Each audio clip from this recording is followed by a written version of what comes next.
नमस्कार। मेरे सामने 32 वर्षीय युवक का हाथ है। इनकी उंगलियों को देखूंगा क्रम से पहले, फिर पर्वतों के बारे में बताऊंगा। अंत में इनकी रेखाओं को देखकर आखिर में सबका कंक्लूजन करके इनके सवालों के जवाब। तो चलिए सबसे पहले बात कर लेता हूं आपकी कनिष्ठा उंगली के बारे में। ज्ञान की कनिष्ठा की उंगली पहुंच गई है सूर्य की उंगली के प्रथम पर्व तक, यानी कि सही निर्णय शक्ति लेने की क्षमता, साथ ही साथ डॉक्यूमेंट्स फाइल का विशेष रूप से ध्यान रखना, अपने सभी कार्यों को सही समय पर निपटाना, ऐसे व्यक्तियों की ये आदतें होती हैं।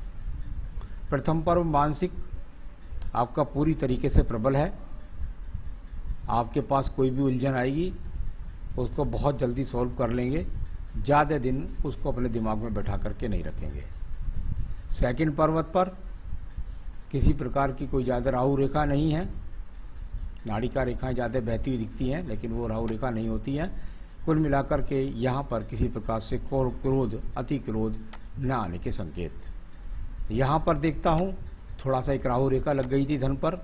ये राहु रेखा लग जाती हैं तो थोड़ा बहुत व्यक्ति के धन पर ग्रहण जैसी स्थिति वर्तमान में मान सकता हूँ। जैसे आप कहते हैं कि मेरा धन जो है कई लोगों ने ले रखा है, तो वो इसका संकेत हो सकता है। आइए बात करता हूँ यहाँ पर सूर्य की उंगली के प्रथम पर्व के बारे में। यहाँ पर आंखों का रोग कहीं दिखाई नहीं देता, किसी प्रकार से एक्सीडेंट का कोई योग दिखाई नहीं देता, किसी भी प्रकार से यहाँ पर अगर देखूँ तो कोई बीपी से संबंधित रोग भी नहीं है। सेकंड पर्व राज्य सरकार से संबंधित कार्यों के लिए जाना जाता है। ये पर्व यहाँ पर शून्य है, यानी कि यदि राज्य सरकार से लोन लें या राज्य सरकार से नौकरी के लिए प्रयास करें तो इस तरह का संकेत यहाँ पर कोई नहीं है। साथ ही साथ किस तरह का कोई यहाँ पर सजा भी नहीं है। अब बात करता हूँ यहाँ तीसरे पर्व के बारे में, और वो है आपका यहाँ पर पर्व सूर्य का, जो परिवार से संबंधित सहयोग के लिए जाना जाता है। सामान्य रूप से परिवार का सहयोग आपके पास है, सामान्य रूप से। आइए बात करता हूँ यहाँ पर आपके शनि की उंगली के प्रथम पर्व के बारे में। शनि की उंगली जब जब टर्न लेकर के हो जाए, अभी यहाँ पर कोई स्थायी रोग नहीं है, लेकिन जब जब ये उंगली इतनी टर्न करती है तो व्यक्ति अपने जीवन के अंतर्गत जब जब उसकी शनि की ढैया, शनि की 7.5 आए, उस समय पर उसको धन का रिस्क नहीं लेना चाहिए। साथ ही साथ स्वास्थ्य में भी कुछ ना कुछ प्रॉब्लम रहती है, तो उस समय शनि महाराज की पूजा कर लेनी चाहिए। वो ज़्यादा लाभकारी व्यक्ति को रहेगा। वर्तमान में कोई भी स्थायी रोग यहाँ पर दिखाई नहीं देता। सेकंड पर्वत पर देखा जाता है आपका धन कोई डूब तो नहीं जाएगा, आपका धन कोई लेकर देगा तो नहीं। अभी ये आपका एक सवाल है मेरे से कि जो मेरा कुछ लोगों को मैंने पैसा दे दिया था और वो पैसा मेरा जो है लोगों ने बुरे वक्त में दे दिया, और वो पैसा मेरा मुझे वापस मिल पाएगा कि नहीं। यहाँ पर अभी ऐसी कोई भी रेखा नहीं है जिसके द्वारा ये दर्शित हो सके कि आपका पैसा डूब जाएगा। जब आपका पैसा डूबने का संकेत बनेगा तो यहाँ पर इस प्रकार की छोटी और बड़ी रेखाएं दिखाई देनी शुरू हो जाएंगी। उस समय पर यदि आपको लगे मेरा पैसा डूबने की स्थिति में है, तब आप कार्तवीर्य स्रोत का पाठ करेंगे तो आपका पैसा लौट आएगा। अभी भी यहाँ लौटने के ही संकेत है। मुझे नहीं लगता कि पैसा आपका लौट कर नहीं आएगा। यहाँ पर आपका तीसरा पर्व यानी अपने परिवार की नैया को चलाने के लिए आप समर्थ रूप से विराजित हैं। आइए बात करता हूँ मैं आपके यहाँ पर प्रथम पर्व की। बृहस्पति का प्रथम पर्व कोलेस्ट्रॉल, शुगर, पेट खराब रहना, इस स्थितियों के लिए जाना जाता है। यहाँ पर ऐसा कुछ नहीं दिखाई देता। सेकंड पर्वत पर पत्नी से अलगाव के चिन्हों के बारे में जाना जाता है। अभी तो यहाँ पर कोई रेखा नहीं खिंची है, लेकिन कुल मिलाकर के यहाँ पर यदि आड़ी रेखाएं, राहु रेखाएं बन जाती हैं तो व्यक्ति के जीवन के अंदर वैवाहिक जीवन में कुछ प्रॉब्लम आ जाती है। अभी दिखता नहीं है कुछ भी ऐसा। अब तीसरा पर्व यहाँ पर संतान सुख सहयोग का है, वो भी आपको प्राप्त होगा।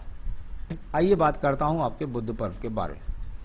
बुध का पर्व, और यहाँ पर आपके पास ये रेखा छोटी सी बन गई है। इनको भी स्थायी रेखा के धन के रूप में माना जाता है, लेकिन अगर नीचे खड़ी होती हैं तो वो ज़्यादा मजबूत मानी जाती हैं। यानी कुल मिलाकर अभी मैं कह सकता हूं कि जो धन के आगमन आप प्राप्त करना चाहते हैं वैसे धन के आगमन आपको नहीं मिल रहे, इसलिए आप उस धन से संतुष्ट नहीं हैं। तो कोई अशुभ चिन्ह नहीं है। निश्चित रूप से यहाँ पर भी और रेखाएं बनने वाली हैं जो आपको लाभ पहुँचाने वाली हैं आपके जीवन में। यहाँ पर बात करता हूँ आपके पर्व के बारे में, वो सूर्य का पर्व, यश मान सम्मान प्राप्त करने के लिए। और इसमें अगर ऊपर से रेखा चलती है तो व्यक्ति को बहुत कम समय में राज्य सरकार की जॉब मिल जाती है। जब ये थोड़ा दूर जाकर मिलती है तो व्यक्ति जो मन चाही चीज़ प्राप्त करना चाहता है उसमें व्यक्ति को समय लग जाता है, यानी समय लगेगा अभी उस चीज़ में जो मनचाही चीज़ आप प्राप्त करना चाहते हैं। सूर्य पर्व से जब जब रेखा बृहस्पति पर्व का संबंध बनाती है, व्यक्ति घर से दूर जाकर के धन के आगमन को प्राप्त करता है, यानी विदेश से धन प्राप्त करता है, ऐसा इसको माना जाता है। अब बात करता हूँ मैं आपके भाग्य वाले पर्व के बारे में, यानी शनि का पर्व। शनि का पर्व भाग्य का पर्व दबा हुआ है, यानी कि वर्तमान में भाग्य सोया हुआ है। कोई रेखा यहाँ पर नहीं खड़ी है, ये बहुत अशुभ संकेत होता है। इस पर्व पर रेखाओं का खड़ा अनिवार्य है होना। अभी मैं कह सकता हूँ सिर्फ आप में कर्म से कमा रहे हैं, अभी आपका भाग्य साथ नहीं दे रहा है। जब भाग्य साथ देगा, अभी पर्वत भी दबा हुआ, अभी तो धन आता है चला जाता है, साथ ही साथ भाग्य अभी उतना ऊर्जित नहीं है जितना आप चाहते हैं। तो कुल मिलाकर मेरे हिसाब से अभी भाग्य रेखा यहाँ पर नहीं है।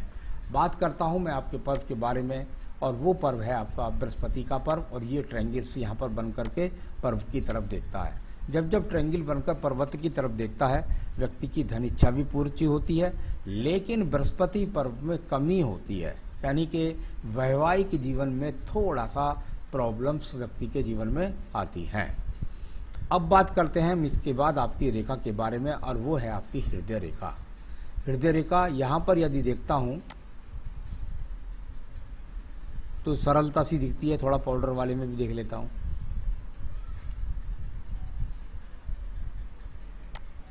हाँ, किसी प्रकार का कोई ज़्यादा नहीं है। ये छोटी छोटी जो रेखाएं हैं ये है कि व्यक्ति दूसरों के काम आने वाली रेखाएं, जो नीचे गिरने वाली रेखा है, आप अपने मन से दूसरों के काम आ जाते हैं, ये नहीं रेखाओं को बोले। ये ऐसा भी नहीं है कि हमेशा रहने वाली हैं। कुल मिलाकर थोड़ा बहुत स्वास्थ्य को भी प्रभावित करती हैं, पेट खराब जैसी स्थिति को भी दिखलाती है। कुल मिलाकर यहाँ पर किसी प्रकार का बुरा चिन्ह नहीं है। ये रेखा यहाँ से गिरना, ये मंगल पर्व को जाना, ये अच्छा संकेत नहीं है। ये वैवाहिक जीवन के लिए खराब माना जाता है। इस चिन्ह को वैवाहिक जीवन के लिए खराब माना जाता है। पति पत्नी को कुंडली मिलान करके विवाह करना चाहिए ऐसी स्थितियों में। अब बात करता हूँ मैं आपके निम्न मंगल पर्व के बारे में। निम्न मंगल पर्व कर्म रूपी पर्व, और जितनी आप मेहनत कर रहे हैं ये मेहनत यथार्थ यानी कुल मिलाकर ठीक नहीं है। मेरे हिसाब से अभी आपको और मेहनत करना चाहिए। ये स्थिति जो है वो ज़्यादा बहुत अच्छी नहीं है। आपकी जो मेहनत है जितनी आप समझ रहे हैं उसके अनुसार बहुत कम है, तो अभी थोड़ा सा मेहनत को आप बढ़ाना होगा आपको। ये ज़्यादा मेहनती रेखा यहाँ पर दिखाई नहीं पड़ी। आइए बुद्धि रेखा के बारे में बात कर लेता हूँ। बुद्धि रेखा और यहाँ से चलती है और बैलेंस बनाती है लगभग हृदय रेखा के साथ, और दो मुखी होने का प्रयास करती है।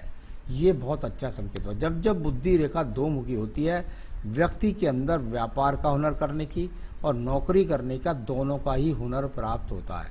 साथ ही साथ यहाँ पर प्रबल रूप से व्यक्ति के अंदर हिम्मत भी होती है और साथ ही साथ यात्रा करने की हिम्मत भी रखता है। तो कुल मिलाकर दो मुखी रेखा जब जब होगी व्यक्ति के जीवन के अंदर डिसीजन पावर मजबूत होगी और सही निर्णय लेकर व्यक्ति आगे बढ़ जाता है।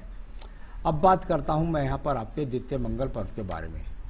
झगड़े झंझट कोर्ट कचहरी मुकदमा इस तरह की कोई स्थिति यहाँ पर दिखलाई नहीं देती। सेकंड पर्व यहाँ देखता हूँ नीचे चंद्र पर्वत का, तो चंद्र पर्वत प्रथम सेकंड थर्ड तीनों पर्वत ठीक है। व्यक्ति को गाना गुनगुनाने का कोई शौक नहीं, व्यक्ति को माता से कोई बहुत बड़ा धन का लाभ नहीं मिला, व्यक्ति डिप्रेशन का शिकार नहीं होगा। साथ ही साथ व्यक्ति के जीवन के अंदर किसी भी प्रकार से कोई बुरे ऐब के संकेत भी यहाँ पर नहीं है। ये रेखा जब जब निकल करके शुक्र पर्व से और बुध पर्व की तरफ देखे तो व्यक्ति दूर स्थानों से या विदेश से जुड़ करके धन के आगमन प्राप्त करता है। तो ये बुध रेखाएं शुक्र पर्व से निकल रही है, संसाधन बनाएंगे और दूर स्थान से जुड़ करके धन के आगमन को प्राप्त करेंगे। तो अपने जीवन में संसाधन बना जाएंगे आप, इसमें कोई शक नहीं है।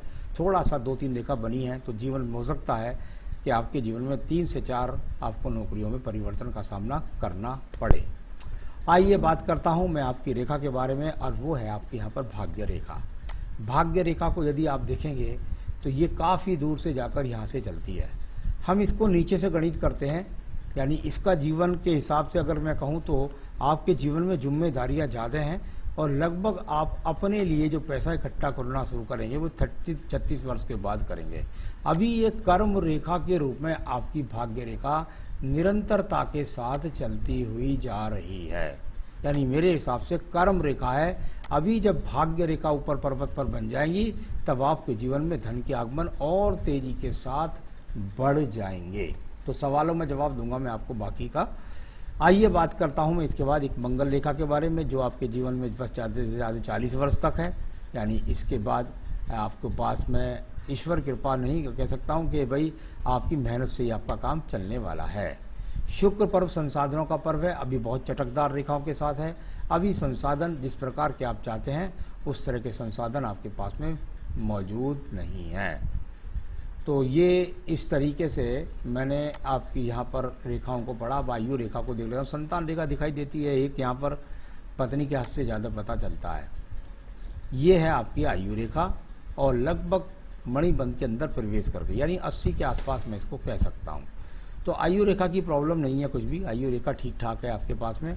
और ये पर्वत पर जिस तरह की रेखाओं का जो क्रम था वो मैंने आपको बताने का प्रयास किया। अब मैं बात करता हूँ आपके सवालों पर। नंबर 1, आपने कहा है क्या मैं अपनी लाइफ में करोड़पति बनूंगा। करोड़पति बनना कोई ज़्यादा बड़ा इश्यू नहीं होता है।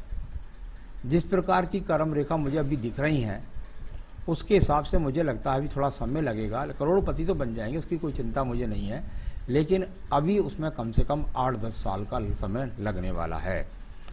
मैं दुबई में जॉब करता हूं, बट ये जॉब छोड़ने की सोच रहा हूं, क्या बिजनेस कर सकता हूं। बिल्कुल भी ऐसा काम ना करें। अगर आपने ये काम कर दिया तो आपका जोड़ा हुआ धन बेकार हो जाएगा, क्योंकि आपकी आयु पर जो ये रेखा काट रही है ये इस बात का ही संकेत है कि आप जरा सा भी गलत निर्णय लें और आपको भारी नुकसान हो जाए। मेरे हिसाब से अभी आपको जॉब ही करनी चाहिए। शादी के बारे में आपने पूछा, कई जगह मुझे ये इश्यूज दिखाई दिए आपके शादी से संबंधित, तो कुंडली मिलान करके विवाह करें, वरना वैवाहिक जीवन की प्रॉब्लम भी दिखाई देती है हाथ में।